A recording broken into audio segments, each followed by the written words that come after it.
ನಮಸ್ಕಾರಗಳು ಗೆಳೆಯರೆ, ನಮ್ಮ ಯೂಟ್ಯೂಬ್ ಚಾನಲ್ಗೆ ಸ್ವಾಗತ.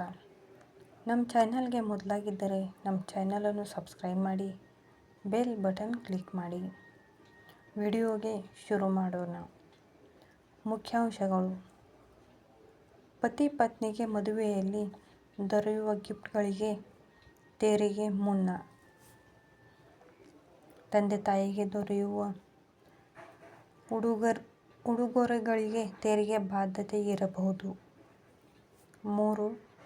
ರೂ. 200,00,000ಕ್ಕಿಂತ ಹೆಚ್ಚಿನ ನಗದು ಪಡೆಯುವುದಕ್ಕೂ ನಿಯಮಗಳಿವೆ.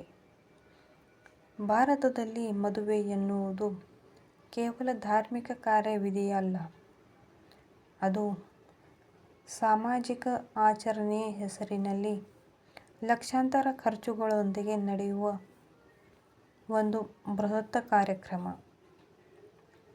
ಈ ವೇಳೆ ವಧು-ವರರಿಗೆ ಬಂಗಾರ, ನಗದು, ಆಸ್ತಿ ಮುಂತಾದ ಬೆಲೆ ಬಾಳುವ ಉಡುಗೊರೆ ಲಭಿಸುವುದು ಸಹಜ. ಆದ್ರೆ ಈ ಉಡುಗೊರೆಗಳ ಮೇಲೆ ತೆರಿಗೆ ಬರುತ್ತಾ ಎಂಬ ಪ್ರಶ್ನೆ ಹಲವರನ್ನು ಕಾಡುತ್ತದೆ. ಇದಕ್ಕೆ ಉತ್ತರ ನೀಡಿದರೆ ಹೌದು ಮತ್ತು ಇಲ್ಲ ಎಂಬೆರಡೂ ಸತ್ಯ. ಮದುವೆ ದಿನ ವರ ಮತ್ತು ವಧುವಿಗೆ ಬರುವ ಯಾವುದೇ ಉಡುಗೊರೆಗಳು,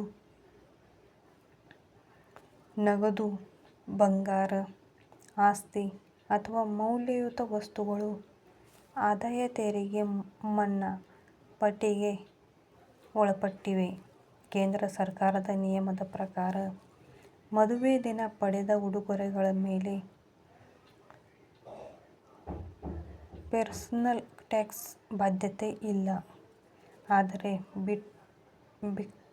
ಬಿಕ್ಕಟ್ಟಿನ ವಿಚಾರವೆಂದರೆ ತಾಯಿ, ತಂದೆ ಅಥವಾ ಇತರ ಬಾಂಧವರು ಮದುವೆ ಸಂದರ್ಭದಲ್ಲಿ ಉಡುಗೊರೆಗಳನ್ನು ಪಡೆದರೆ ಅದರ ಮೌಲ್ಯ 50,000 ದಾಟಿದರೆ ಅವರ ಆದಾಯ ಭಾಗವಾಗಿ ಪರಿಗಣಿಸಿ ತೆರಿಗೆ ವಿಧಿಸಬಹುದು. ಉದಾಹರಣೆಗೆ, ಮದುವೆ ವೇಳೆ ಪತ್ನಿಯ ತಾಯಿಗೆ ರೂ. 1,00,000 ಮೌಲ್ಯದ ಗಿಫ್ಟ್ ದೊರೆತರೆ ಅದನ್ನು ತೆರಿಗೆ ಶ್ರೇಣಿಗೆ ಒಳಪಡುತ್ತಾರೆ. ಅಷ್ಟೇ ಅಲ್ಲದೆ, ಮದುವೆಯ ನಂತರದ ದಿನಗಳಲ್ಲಿ ಬೇರೆಯವರು ನಾನ್-ರಿಲೇಟಿವ್ಸ್ ಕೊಟ್ಟ ಗಿಫ್ಟ್ನ ಮೌಲ್ಯ ರೂ. 50,000 ದಾಟಿದರೆ ಅದು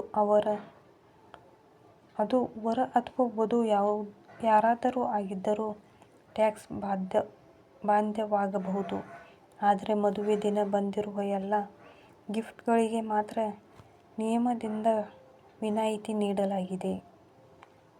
ಇನ್ನು ನಗದು ಅಥವಾ ಆನ್ಲೈನ್ ಪಾವತಿ ವಿಷಯಕ್ಕೆ ಬರೋಣ. ಐಟಿ ಕಾಯ್ದೆಯ ಸೆಕ್ಷನ್ 269 ಪ್ರಕಾರ ಯಾರಾದರೂ ರೂ. 2,00,000ಕ್ಕಿಂತ ಹೆಚ್ಚಿನ ನಗದು ಪಡೆದರೆ ಅವರ ಮೇಲೆ ದಂಡ ವಿಧಿಸಬಹುದು.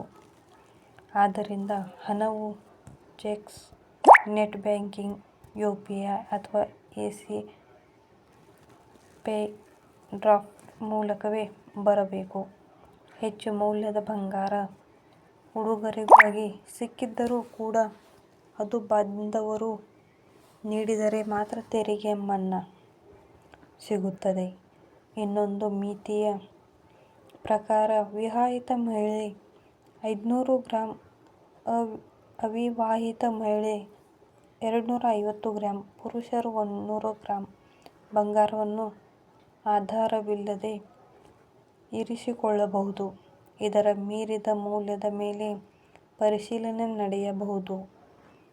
ಹಾಗಾಗಿ ಮದುವೆಯ ಸಮಯದ ಋಷಿಯಲ್ಲಿ ಮಿತಿಯ ಮಟ್ಟ ದಾಟದಂತೆ ಹಾಗೂ ಸರ್ಕಾರದ ಕಾನೂನು ಪಾಲನೆ ಮಾಡುತ್ತಾ ಬಾಳುವುದು ಹೆಚ್ಚಿನ ಶಾಂತಿಗೆ ಕಾರಣವಾಗಲಿದೆ.